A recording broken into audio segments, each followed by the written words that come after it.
ನಮಸ್ತೆ ಎಲ್ಲರಿಗೂ. ನಾನು ರುಕ್ಮಿಣಿ. ಇವತ್ತೊಂದು ಆರೋಗ್ಯಕರವಾದಂಥ ದೋಸೆ ಹೇಗೆ ಮಾಡೋದು ಅಂತ ತೋರಿಸ್ಕೊಡ್ತಾ ಇದ್ದೀನಿ. ನಾನಿಲ್ಲಿ ಎಲ್ಲ ಕಾಳುಗಳನ್ನ ಯೂಸ್ ಮಾಡಿ ಮಾಡ್ತಾ ಇದ್ದೀನಿ. ಆರೋಗ್ಯನೂ ಚೆನ್ನಾಗಿರುತ್ತೆ. ಜೊತೆಗೆ ತೂಕ ಕೂಡ ಕಡಿಮೆ ಮಾಡ್ಕೋಬೋದು. ಆದಷ್ಟು ಸಮ ಪ್ರಮಾಣದಲ್ಲಿ ಕಾಳುಗಳನ್ನೆಲ್ಲ ಯೂಸ್ ಮಾಡಿ ತುಂಬ ಹೆಲ್ದಿಯಾಗಿ ಮತ್ತು ಸೂಪರಾಗಿ ಮತ್ತು ಸೂಪರ್ ಟೇಸ್ಟಿಯಾಗಿ ಕೂಡ ದೋಸೆನ ಮಾಡೋದು ಹೇಗೆ ಅಂತ ತೋರಿಸ್ಕೊಡ್ತಾ ಇದ್ದೀನಿ. ಬನ್ನಿ ಹೇಗೆ ಮಾಡೋದು ಅಂತ ನೋಡ್ಕೊಳ್ಳೋಣ.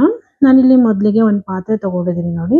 ಪಾತ್ರೆಗೆ ಒಂದೇ ಒಂದು ಸಮ ಪ್ರಮಾಣದಲ್ಲಿ ಎಲ್ಲ ಬೇಳೆಕಾಳುಗಳನ್ನು ಸೇರಿಸ್ಕೊಳ್ತೀನಿ. ಹಾಗಾಗಿ 1 ಕಪ್ಪು ನಾನಿಲ್ಲಿ ಕಡಲೆಬೀಜ, ಆಮೇಲೆ 1/4 ಕಪ್ ಆಗೋಷ್ಟು ಕಡಲೆಬೇಳೆ ತೊಗೊಂಡಿದ್ದೀನಿ. ಅಷ್ಟು ಕಡಲೆಬೇಳೆನ ಕಮ್ಮಿನೇ ಯೂಸ್ ಮಾಡಿ. ಆಮೇಲೆ ಅದೇ ಕಪ್ಪಲ್ಲಿ 1 ಕಪ್ ಆಗೋಷ್ಟು ಉದ್ದಿನಬೇಳೆ, ಜೊತೆಗೆ 1 ಕಪ್ ಆಗೋಷ್ಟು ನಾನು ಹೆಸರು ಕಾಳು ತೊಗೊಂಡಿದ್ದೀನಿ. ಹೆಸರು ಬೇಳೆ ಕೂಡ ತೊಗೋಬೋದು. ಆಮೇಲೆ 1 ಕಪ್ ಆಗೋಷ್ಟು ತೊಗರಿಬೇಳೆ, ಇದ್ರ ಬದಲಿಗೆ ಮೈಸೂರು ಬೇಳೆ ಕೂಡ ಯೂಸ್ ಮಾಡ್ಬೋದು. ಜೊತೆಗೆ 1 ಕಪ್ ಆಗೋಷ್ಟು ಸಬ್ಬಕ್ಕಿ ಕೂಡ ಯೂಸ್ ಮಾಡಿದ್ದೀನಿ.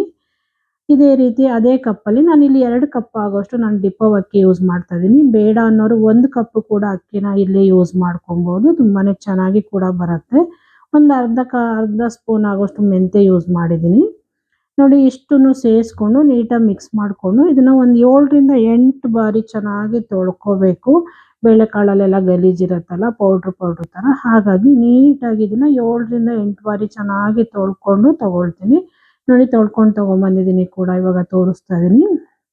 ಇವಾಗ ಇದಕ್ಕೆ ನೀರು ಸೇರಿಸ್ಕೊಳ್ಳೋಣ. ತಪ್ಪಲೆಯಲ್ಲಿ 3/4 ಭಾಗದಷ್ಟು ನೀರು ಹಾಕ್ಕೊಳ್ತೀನಿ. ಯಾಕೆಂದರೆ ಒಂದು 8 ಅವರ್ ಇದನ್ನು ನೆನೆಸ್ಬೇಕು. ಹಾಗಾಗಿ ಚೆನ್ನಾಗಿ ಅಳ್ಕೊಳ್ಳುತ್ತೆ ಇದು.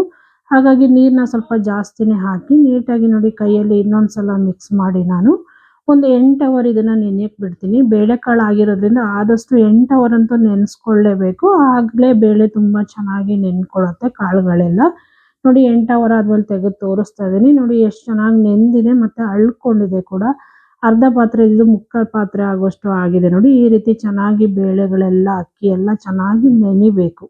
ಈಗ ಇದನ್ನ ಮತ್ತೆ ನೀಟಾಗಿ ಶೋಧಿಸ್ಕೊಳ್ತೀನಿ. ಇನ್ನೂ ಒಂದು 2 ಸಲ ತೊಳೆದು ನಾನು ಶೋಧಿಸ್ಕೊಂಡು ತಗೊಂಡಿದ್ದೀನಿ ನೀರನ್ನೆಲ್ಲ. ನೋಡಿ ಇವಾಗ ಇದನ್ನ ನಾನು ಒಂದು ಮಿಕ್ಸಿ ಜಾರಿಗೆ ಹಾಕ್ಕೊಂಡು ಒಂದು 2 ಸ್ಟೆಪ್ಪಲ್ಲಿ ಚೆನ್ನಾಗಿ ರುಬ್ಕೋಬೇಕಾಗತ್ತೆ. ಒಂದು ಮಿಕ್ಸಿ ಜಾರ್ ತೊಗೊಂಡಿದ್ದೀನಿ. ಇವಾಗ ಇದಕ್ಕೆ ಸ್ವಲ್ಪ ಅರ್ಧ ಭಾಗದಷ್ಟು ನಾನು ಎಲ್ಲ ಕಾಳುಗಳನ್ನು ಸೇರಿಸ್ಕೊಳ್ತಾ ಇದ್ದೀನಿ.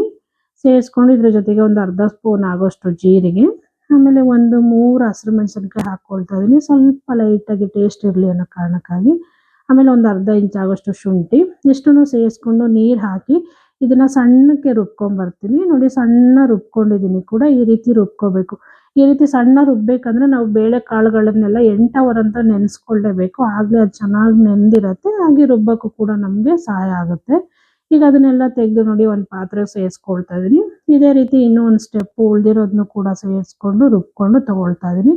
ಅದನ್ನು ಕೂಡ ಇದಕ್ಕೆ ಹಾಕ್ಕೊಂಡು ಜೊತೆಗೆ ಜಾರಲ್ಲಿ ಸ್ವಲ್ಪ ನೀರು ಮಿಕ್ಸ್ ಮಾಡಿಕೊಂಡು ಅದು ಕೂಡ ತೊಳೆದು ಸೇರಿಸ್ಕೊಳ್ತಾ ಇದ್ದೀನಿ. ಇಷ್ಟನ್ನು ಸೇರಿಸ್ಕೊಂಡು ಇದಾಗಿದೆ. ಇವಾಗ ಇದಕ್ಕೆ ರುಚಿಗೆ ತಕ್ಕಷ್ಟು ಉಪ್ಪು ಸೇರಿಸ್ಕೊಳ್ತಾ ಇದ್ದೀನಿ. ಉಪ್ಪು ಕೂಡ ಸೇರಿಸ್ಕೊಂಡು 1ರಿಂದ 2 ನಿಮಿಷ ಇದನ್ನು ನೀಟಾಗಿ ಮಿಕ್ಸ್ ಮಾಡ್ಕೊಳ್ಳೋಣ. ನೋಡಿ ನಾನಿಲ್ಲಿ ರುಬ್ಕೊಂಡು ಇನ್ಸ್ಟೆಂಟಾಗಿ ಮಾಡ್ತಾ ಇದ್ದೀನಿ. ನಾನಿಲ್ಲಿ ಸೋಡಾ ಏನು ಯೂಸ್ ಮಾಡ್ತಾ ಇದ್ದಿಲ್ಲ. ಆದಷ್ಟು ಹೆಲ್ದಿ ಆಗಿರೋದ್ರಿಂದ ಸೋಡಾ ಏನು ಯೂಸ್ ಮಾಡೋಕ್ಕೆ ಹೋಗಬೇಡಿ. ಇದನ್ನು ಮುಚ್ಚಿಟ್ಟು ಹಂಚು ಕಾಯೋವರೆಗೂ ಇದನ್ನು ಮುಚ್ಚಿಟ್ಕೊಳ್ಳೋಣ.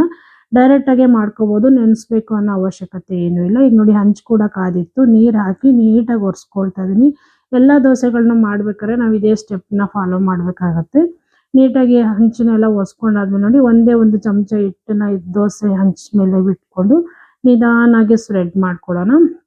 ಯಾವುದೇ ಕಾರಣಕ್ಕೂ ಹೈ ಫ್ಲೇಮಲ್ಲೆಲ್ಲ ಇಟ್ಕೋಬೇಡಿ. ಇಲ್ಲಾಂದರೆ ಹಿಟ್ಟು ಚಮಚಕ್ಕೆಲ್ಲ ಅಂಟ್ಕೊಂಡ್ಬಿಡುತ್ತೆ. ನಿಧಾನವಾಗಿ ಮೀಡಿಯಮ್ ಫ್ಲೇಮಲ್ಲಿ ಇಟ್ಕೊಂಡು ನೋಡಿ ಈ ರೀತಿ ನೀಟಾಗಿ ಸ್ಪ್ರೆಡ್ ಮಾಡಿಕೊಂಡು, ಬೇಕಂದರೆ ನೀವಿಲ್ಲಿ ತುಪ್ಪ ಇಲ್ಲ ಬೆಣ್ಣೆ, ಎಣ್ಣೆ ಏನು ಬೇಕಾದ್ರೂ ಯೂಸ್ ಮಾಡ್ಬೋದು.